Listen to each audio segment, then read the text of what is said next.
Hey guys, what's up? Uh, there's going to be a couple videos today because E3 just this the week of E3, so there was a lot that came out, and there's a lot that grabbed my attention. There's stuff that had my attention before it came out, but instead of trying to squeeze this into the weekly wrap up, since I am such a big Borderlands fan, I figured I would talk about the Borderlands pre-sequel stuff that they showed off in its own separate video. Now, I don't have any footage that I am using because there's some things with using the footage that it's just easier to not deal with, and so I give you this. But they finally, first and foremost, they finally started to show off some of the new guns. One of the things they showed was a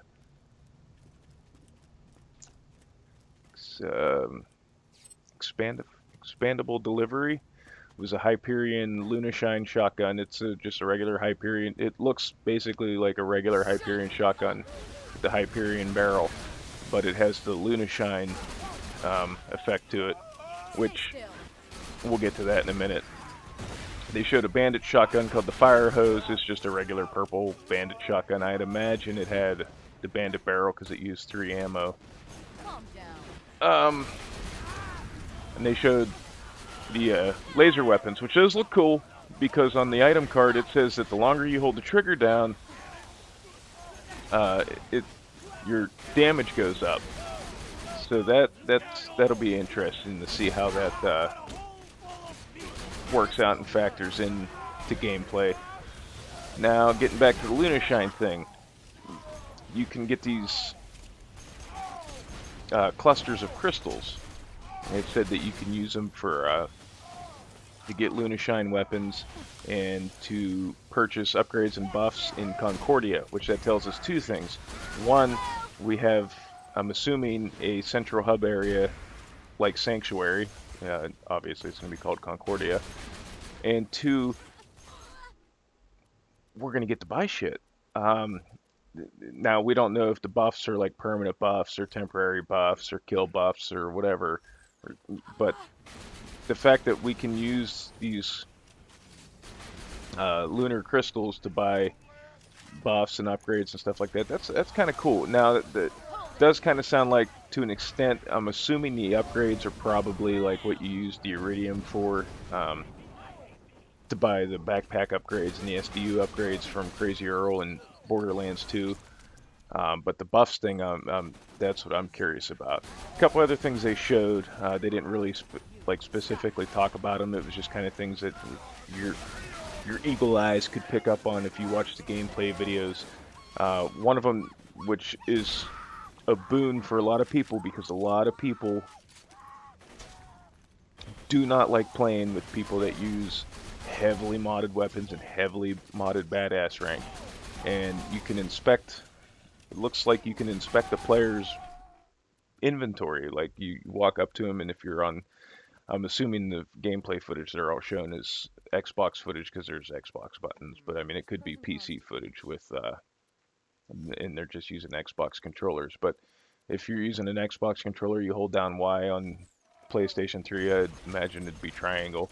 But you hold down the button and you can inspect the player, and everybody's kind of assuming that brings up like their inventory, and you can see what they got, and you can see if they got like, what were some of the weird modded weapons in Borderlands 2, like the pepper box or something, you know, or a sniper rifle with no barrel, you know, things like that, you know, where they do these until the game gets patched a couple times. You can give in these obscene highly modded weapons, just like all you do is aim down the sight and like everything on screen dies, you know. So you'll be able to see if you got somebody, like if someone pops in your game and you're like, hey dude, are you mod? And they're like, no, all my guns are legit. And then you can check out their backpack, and then you fucking boot them if they got shit in there that isn't kosher. Also, when they join your game, you know how down in the bottom corner it says X has joined your struggle, the creatures of Pandora grow stronger. Well, now it tells you what their badass rank is. So if somebody joins your game, and like in Borderlands 2, and they're one-shot in Terramorphous, and you're like, hey man, are you using modded gear? And they're like, no. And then they're not, but they have a badass rank of like 5 billion, you know. Now you can see that, and If they pop in on day 2 and their badass rank is like 2.5 million, you know something's fishy there, you know. Um, so that's kind of cool to kind of keep an eye on. That hopefully what it hopefully it doesn't come out as like it's not a police tactic. Hopefully it instills a little bit more honesty with the players of the game. Because that's if you go to the forums or anything like that, one of the big things with Borderlands and Borderlands 2 is a lot of people don't like playing public games because you get these hackers and these dickheads that do shit that just ruins the experience for some people. So, you know, hopefully, like I said, this instills a little bit of honesty and people won't be so afraid of having public games and they'll be a little bit more willing to give a public game a shot instead of just sticking to their little cliques and their core 3 or 4 friends that play the game. So we'll see how that pans out and where that goes. They did show that in some of the gameplay there's like these jump pads and these almost like the old fucking things from like F-Zero where you run over them and then it like gives you like this speed boost. It looks like there's going to be a little bit more verticality to this game, which is cool. It's going to kind of break up one of the things that I was worried about in some of the initial gameplay footage was that in the 0G segments it looks like it kind of like the game slows down a lot, but having this verticality to it and these jump pads and these little speed pads and stuff like that I think will break up some of the slowness to those areas. It still looks kind of slow in some of those spots, but at the same time, I think, you know, it might balance out nicely. You know, it gives you a little bit of calm for you to appreciate the storm, so that'll be cool, you know.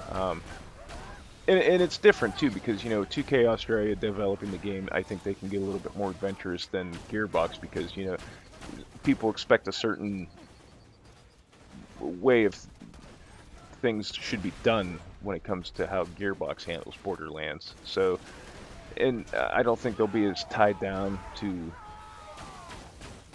certain core ideas with like Gearbox is.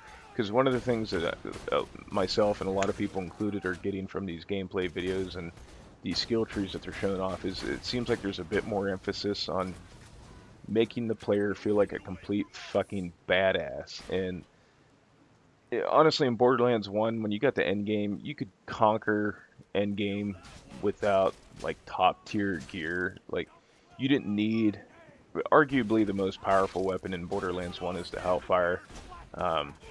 But you didn't need a Hellfire to play through Borderlands 1 at endgame. You know, you could make it through with decent blues and purples.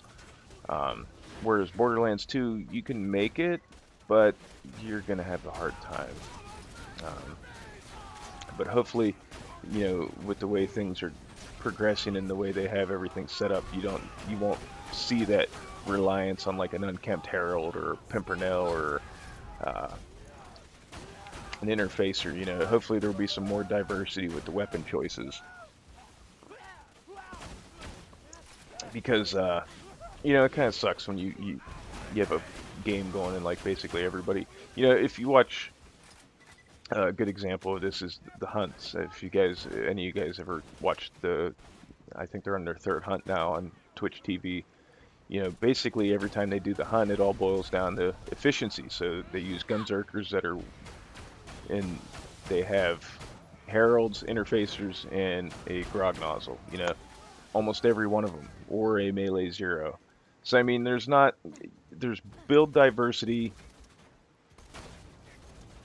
in that for people that just play the game, but when it comes to efficiency, there's like 1 or 2, maybe 3 builds and gear loadouts that everybody just jumps right on and doesn't let go of. So hopefully with some more balanced characters, and looks like they're going to be a little OP, but you know, there's nothing wrong with that. You know, but when you get to end game, here's my thoughts on this and games like this and Diablo and things like that. If you've put in the time to make it to end game, you deserve to be able to just walk into a room and mop the floor with everything in there. Granted, the bosses should still be a challenge, but a trash mob should be exactly that, a trash mob. You know, when you spawn and you step in and your average trash mob goon can look at you and you die, you know, that kind of, it doesn't make you feel too badass. It makes you go, fuck, I need to go farm a better shield, you know, and things of that nature. So, you know, it'll be cool. They're kind of, looks like they're going to kind of make you feel a little bit more empowered in this one than what has gone on in Borderlands 2. And, you know, it's kind of funny because one of the original review article for Borderlands 2 in Game Informer many moons ago, somebody, I can't remember who it was, but if somebody that developed the game, they had made a comment along the lines of they'd rather the player feel badass than take something out of the game, and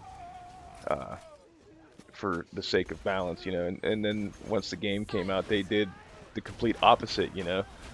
They had these overpowered combos, and granted, like the B in conference call thing, that was broken, you know. But you know, in that instance, they could have just fixed it so that the B didn't affect every single unlisted pellet, or not, or you know, like it, you know, the way they divided the amp damage is perfectly fine, but then to slap that huge delay on it and all this other stuff, you know, some of that was kind of probably overkill. And then, you know, you got Randy on Twitter going, wow, if it was up to me, I would have nerfed it further. And it's like, you're not helping your cause, dude. You already pissed a lot of people off because they thought that combo was completely awesome, and it made farming very efficient for drop rates that are arguably kind of shitty. And then, you know, to kind of just like further poke at everybody that was pissed off about that. I personally didn't care, because by the time that shit all happened, I didn't even have a B. And I don't think I had a conference call, you know, so I didn't get to experience all that stuff, you know. It took me a while to find a B and to get a conference call. Actually, I think the first time I killed Terramorphous was with Heartbreaker and a B shield with Maya. You know, I didn't have a... my first conference call actually came out of a chest in the Captain Scarlet DLC, of all places, on my way to Hyperius.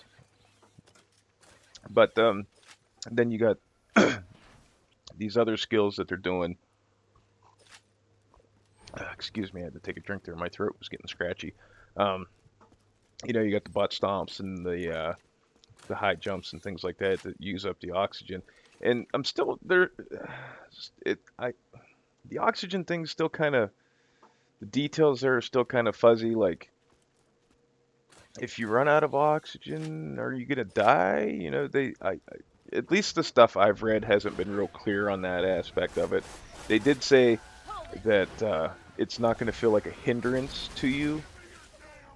So, I don't know. And like, if you're playing as Claptrap, technically you don't need oxygen. So, you know, does it affect whether or not you live or die, or is it just for these jumps and these butt stomps and shit like that, you know?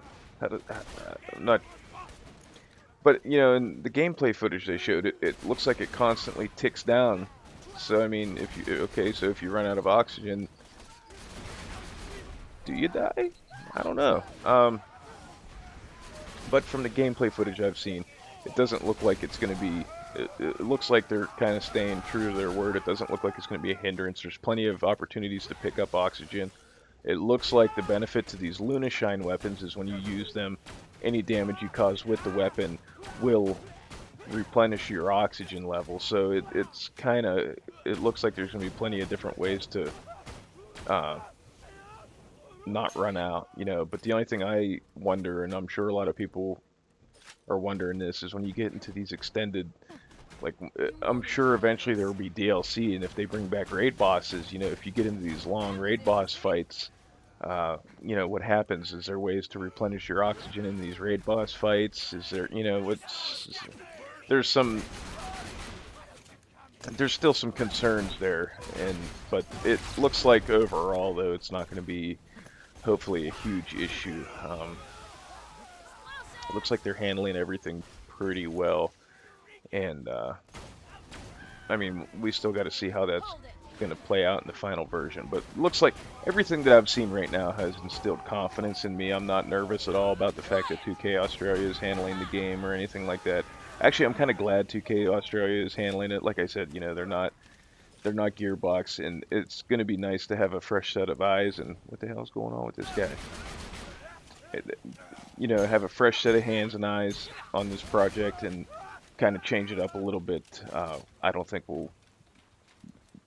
it's going to be detrimental to the franchise to mix things up a little bit. I think Gearbox might have been getting sort of complacent, and I think it's good that they're getting away from the franchise and doing whatever they're doing with Homeworld. And uh, Randy said, I think last year's E3, or maybe it was the PlayStation review, I can't remember.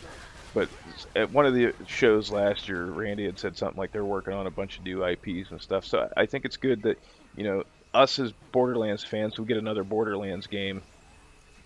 But at the same time, it's Gearbox gets to take a step away from it, do some other stuff, and then they can come back and do Borderlands 3. You know, like the proper continuation sequel to the franchise and things like that. So I think all in all, this is going to be a good thing. You know, we get something new and different, but we're getting more Borderlands. You know, because I don't know about you guys.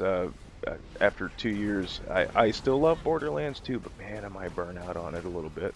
I play like a little bit here and there if I need some footage or something, but I've definitely been getting into, starting to dive into my back catalog and getting caught up on some other stuff and things like that. But you know, I will be playing the shit out of it when it comes out in October, so expect plenty of videos. Other than that, you know, they still haven't really. They're still kind of keeping mum on Nisha, which disappoints me because she was the one that she looks like she's going to be my replacement for the Siren class. Not because she's like a Siren, but she just looks like she might be cool. And like they haven't really shown a lot of her skill. I don't think they've shown anything from her skill tree, actually, to be honest with you. But you know, not real sure what her action skill is or anything like that. But her and Athena will probably be the go-tos for me. Eventually, I'll play as Wilhelm and maybe Claptrap. I don't know, but you know, Athena looks like she's gonna be a lot of fun, and I'm really hoping that Nisha's a lot of fun. But I really like to know what her action skill is. You know, they just haven't showed anything. So, but we'll see what happens and what goes on from there with future pre-release information getting trickled out and what happens from here on out. But you know, I am anxiously awaiting October 14th in the States, or North America in general, actually, and the rest of the world will get it on October 17th. So my videos, you'll be seeing some. You'll be seeing a lot of PC footage. I may get it for console, probably PlayStation 3, depending on how many of my friends pick it up and want to play, and yada yada yada. But there will be some content for it, and that's about it. Like always, I want to thank you guys for watching, and we'll see you in the next one. All right, bye guys.